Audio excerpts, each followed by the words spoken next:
Welcome to the show, guys. We are talking 10 buy low candidates going into fantasy football 2022. Players that were either injured or didn't perform on optimal level that you can get for value. You can buy them low in your fantasy football draft for 2022. You don't want to miss this show. Lots of insight and lots of value in your drafts. I know it's early in the offseason now, but we're always talking fantasy football here. Make sure you guys do click subscribe and that thumbs up. 10 buy low candidates. Let's dive into this show right now.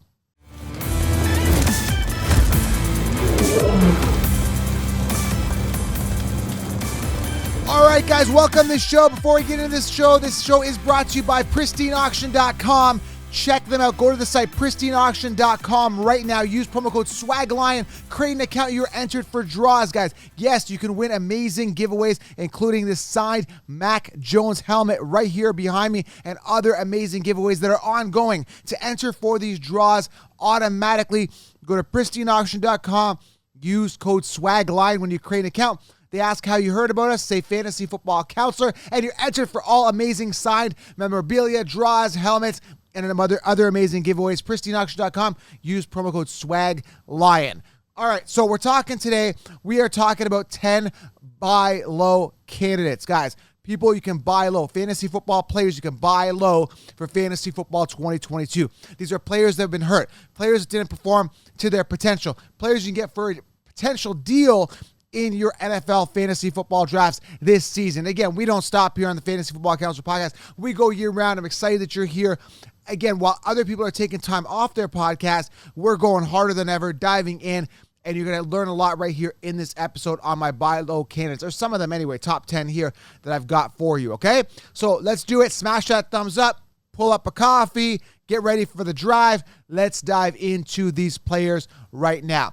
First player here that I like as a buy low going into 2022. And I know it's a little early now because we don't know where their ADP is going to be. We don't know where these players are going to be picked up. Maybe the guy I'm going to mention here is going to be the first overall pick, for all I know, based on what the Consheeps has come out with their magazines and what people are doing in their mock drafts. It's very early, guys. It's January right now, the time it's recording, but you're still going to get some value. I'm always thinking ahead. So the guy I'm talking about is Russell Wilson here. I think he's going to be a good buy low candidate at the quarterback position this year. He's the first one I got here. Russell Wilson finished 15th amongst quarterbacks this past season. Interception to touchdown ratio wasn't the prettiest, 25-6, not bad, but he threw for 3,113 yards. That's a real low for him. He's more of a 4,000-yard passing guy, and I'm really believing he's going to have a better year next year. I still think there's more juice left in the Russell Wilson tank, and we don't know if he's going to be with Seattle. Maybe he gets traded to another team. We don't know. All we know right now is that I think he underperformed. We know he underperformed based on last year's and the years before statistics. I think a lot of people will sleep on him, and again, the problem might be that he ends up on another team and it's a different offense, different scheme. We're going to have to see who his new wide receivers are. Could be a huge ceiling or it could be, a lower floor. We don't know. But as of right now, he's a quarterback that, barring any injury, has been consistent every single year. Had a bit of a down year this year. It happens. And I really believe that we're going to do bounce back as well. This is not a bounce back episode. This is more of a buy low candidate episode. But he did play 14 games. I see him playing the full, season next year. He's been relatively healthy through his career. But I really think he's a guy you're going to be able to get buy low. I think a lot of people are going to be sleeping on him, okay? Number 2 here, buy low candidate, A.J. Dillon. Now, A.J. Dillon, I don't know if you noticed this, but through the years, even going into this year, and people as of right now listening to this may think that, Aaron Jones is still the one. Theoretically, he is. But if you look at it at attempts level, A.J. Dillon quietly had more attempts than Aaron Jones last year. Would you believe that? I don't know if you guys believe me, but check it out. Dillon had 187 attempts compared to Aaron Jones, 171. Well, you're saying, well, Joe, Aaron Jones, he's more of a receiving back. You could say that, but when you're looking at the rushing, a lot of people drafted Aaron Jones early, and yes, he finished 11th in PPR. He had a good season. He had the 52 receptions, the 6 receiving touchdowns, which inflated Aaron Jones' numbers. But from a rushing attempt standpoint, which is huge, especially when you're drafting a running back to be your RB1, which people did with Aaron Jones, I was like, okay, I'm afraid of Aaron Jones because I know Dillon's going to eat, and Dillon ate more. He had 187 attempts to, again, Aaron Jones, 171. That's huge, okay? So that put A.J. Dillon 23rd amongst running backs. I think that only goes up next year, and I think he's going to be a buy low candidate if people still believe Aaron Jones is going to be the guy. We're going to see if Aaron Jones stays on the team next year. We don't know. But as of right now, early recording, A.J. Dillon, I think, could be a buy low candidate, okay? Third one here, I'm not a huge fan of this entire team and the running back by committee, but I think he's going to be a value. The guy I'm talking about is Kareem Hunt, 49th in PPR. He only played 8 games. He had 78 attempts, right? 110 points, PPR. He was hurt, right? But when he plays, he's a top 12 running back. And even with Nick Chubb there, these guys split pretty much down the middle. And I think Kareem Hunt, I know Kareem Hunt, based statistically, out-edges Nick Chubb in PPR fantasy points when they play game per game. Now, sometimes Nick Chubb has those blow-up games where he gets a couple touchdowns, a ton of rushing yards, and then he supersedes the Kareem Hunt in that game.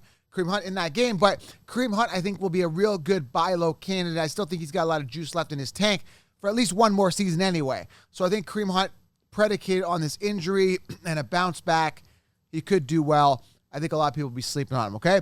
Number 4 here, buy low candidate. I think a lot of people might be, sleeping on this guy as well. Devonta Smith. Now, Devonta Smith, I think he's got a good quarterback throwing to him in Jalen Hurts. I think Jalen Hurts is underrated. In reality, I think he's pretty good in fantasy still. But Devonta Smith is a guy that had 104 targets last year and 185 points, putting him 30th in PPR. Now, there'll be a lot of other wide receivers that'll be on the consensus that can Chiefs' radar, including Jamar Chase, Jalen Waddle, and even Amon-Ra St. Brown, a guy that I told you to draft later in your drafts last year that was going undrafted and he broke out, right? So Devonta Smith, I really believe, is going to be a buy low candidate because a lot of focus will be on, the Justin Jeffersons, Jamar Chase, Justin Jefferson entering his, third year. There'll be a lot of those guys that finished on top last year, mainstream copy and paste, right? So I think they're going to sleep on Devonta Smith a little bit. I think you can buy him a little bit lower than, let's say, Jamar Chase. And obviously, Jamar Chase theoretically should do a lot better. He's amazing. I'm a big Jamar Chase fan this year, and I was last year as well going into the season. But I think Devonta Smith will be a good buy low. Coming at number 5? Yeah, Devonta Smith, number 4. Number 5, Adam Thielen here. Adam Thielen, listen, I know he's kind of in his sunset years a little bit. I still think he's got a couple of years left in him. I know Jefferson's kind of emerged, and I know Thielen's relatively young, but compared to Jefferson, he's in his sunset type years. And he had a good start to the season. If you look at week 1, 30 points, right? Week 6, he had a big boom game at 29.8 points. Week 12, he had a big game. He only played 13 games, got injured near the stretch, but still was a touchdown monster, had 10 touchdowns on the season, and finished 28th in PPR. I really feel, yet again, he'll be a buy low candidate. Everybody's going to jump on the Jefferson train, and I think you can get Thielen, and Thielen can outperform Jefferson in certain games, and you can get him for value. Now, I'm not saying Thielen should be your wide receiver 1, but what I'm saying is I still think you could buy him low, and I still think he's going to be a good return on investment at the time of this recording, which is January. Okay, guys? So Adam Thielen, buy low candidate potentially, and that injury may have, really attracted a lot of people. Deterred a lot of people and attracted people like us who I think can get a deal on Adam Thielen, okay? The next guy here is Amon-Ra St. Brown. This guy was undrafted last year, finished 21st in PPR this past season. To put it in perspective on why you should wait on wide receiver, and I explained this in the 16-round draft session. If you've not got 16 rounds, make sure you guys get it at thefantasyfootballcounselor.com. You can pre-order for the lowest price this season now. Get the 16-round draft solution. I've linked it below here if you're watching on YouTube. I told you to draft Amon-Ra St. Brown and stash him on your benches.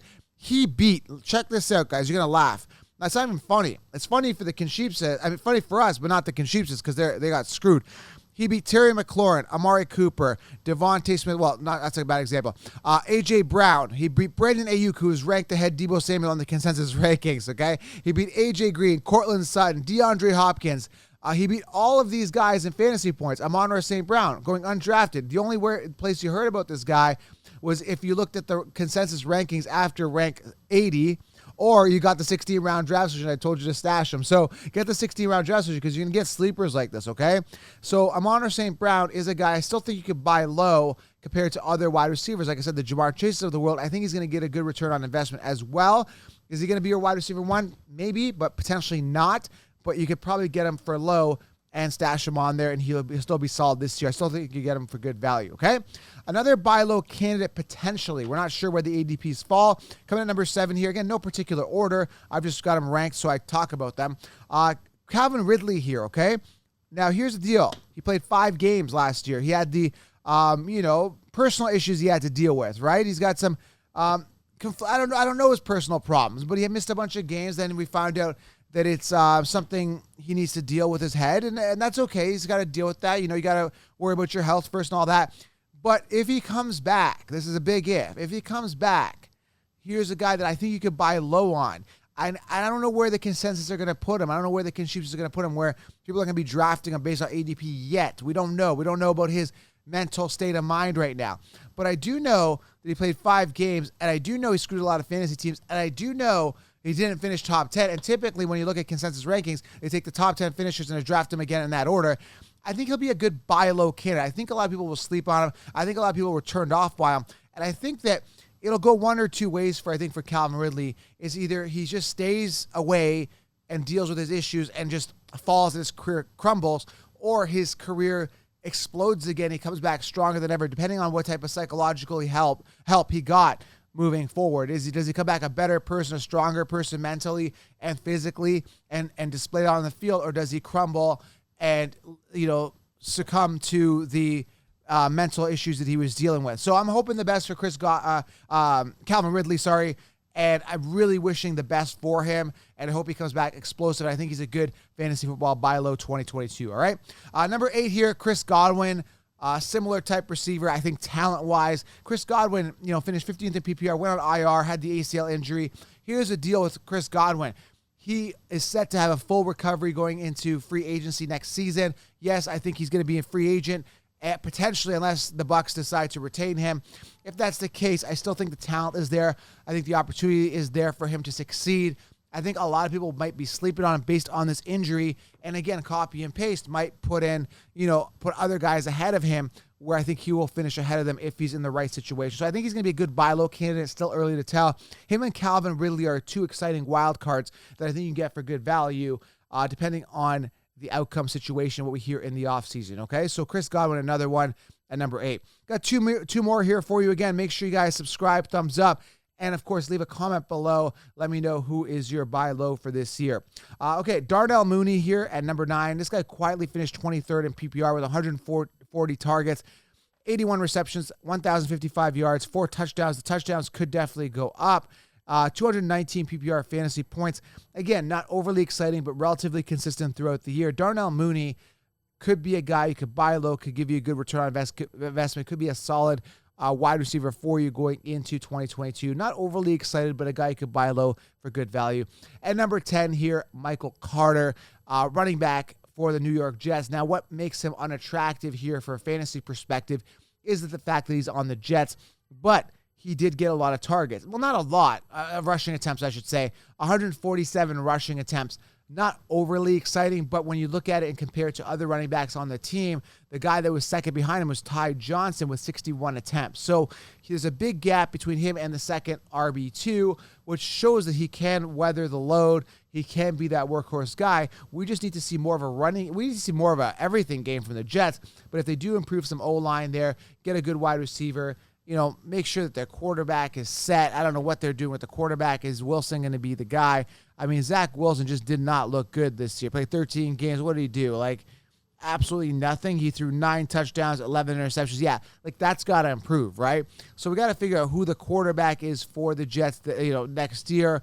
I don't know what their solution is, but whatever they decide to do, hopefully it helps Michael Carter, as he still, I think, could be a buy low candidate based on the uncertainty of this offense. And I think that would be a big factor here, okay?